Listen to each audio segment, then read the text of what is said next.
My name's Indidi Okezi, and I'm so pleased to be here as the CEO of UK Youth. I'm joined today by our chair, Anne Stoneham, and a dazzling member of UK Youth Voice, Rena. Hi both, how are you? Hi Indidi, hi Rena. Hi, I'm good, thank you. How are you both? Very good, thank you.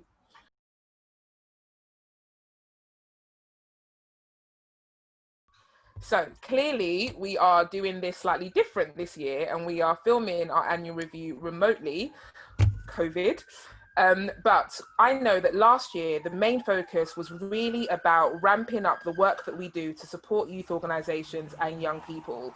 And when you think about last year, what are the main things that you think were critical in our ability to continue to support youth organizations and young people in the unique way that UK Youth does?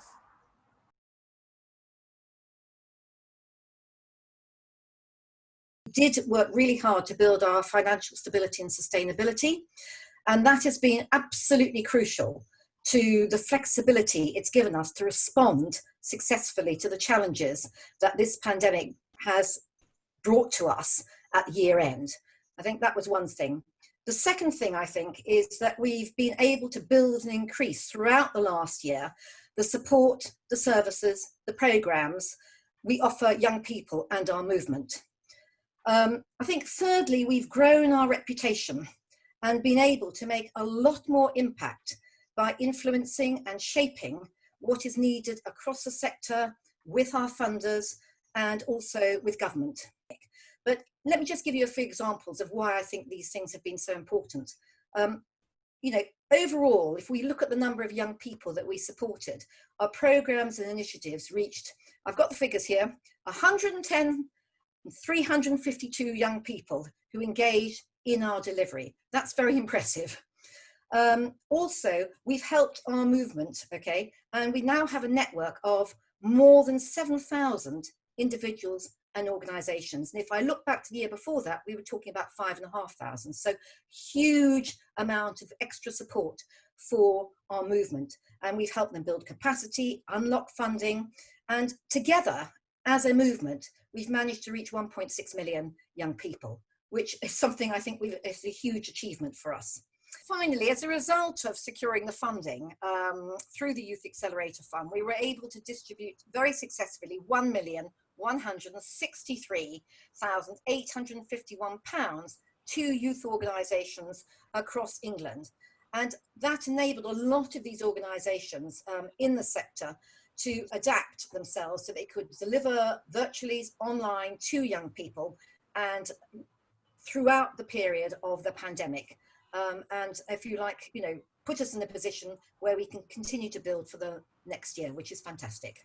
Yeah, absolutely. And I think you touched on it, but to be able to have worked with over 100,000 young people in terms of our direct work, and then as a network of youth organizations to collectively reach over 1.6 million young people, that's incredible. And that was last year. And you've already touched on the fact that this year, the work and the need and the demand that we have for our services has just intensified almost in ways that we couldn't ever have imagined. Serena, I know that you are a champion and such a shining example of a young person that UK Youth has been working with for a while now. When you think specifically about last year, are there any particular highlights that you want to draw out that stand out for you? Thank you, Indidi. Well, I'm Rena Roy, I'm 23 and I'm representative for East Midlands.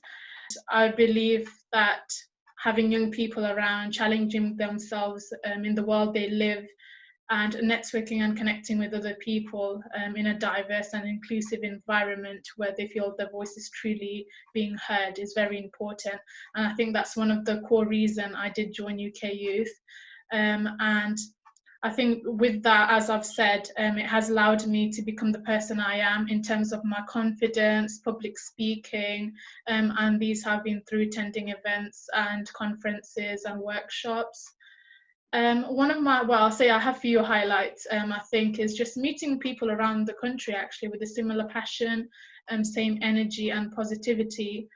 That's brilliant, Rena. I think it's always really important, and so important, I think, for all of us who sit behind things in the organisation to hear what people like yourself have to say, because actually it's you that keep our feet on the ground. It's you that remind us exactly why there is a need for the work that we do here. And I think it is so important and wonderful to hear actually what brings you into the organisation and what keeps you involved with us, really. So that's brilliant. Ndidi, I know that you haven't been with us for the whole of the last year, but notwithstanding that, since you've actually come on board, is there anything in particular that is a highlight for you about what's been happening over the last year?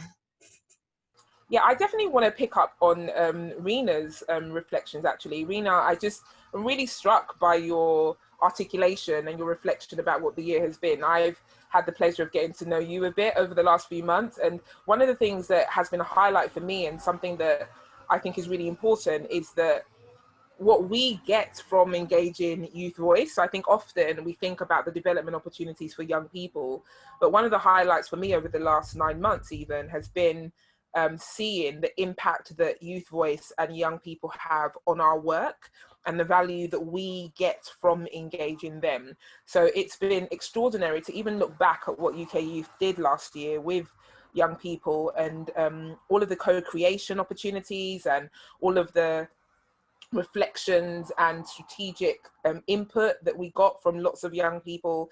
But even beyond UK Youth Voice, working with the young people of the organizations that we are connected to has been so powerful, because as Rena said, the kind of the regional variation, the different voices and experiences is something that truly shapes our work.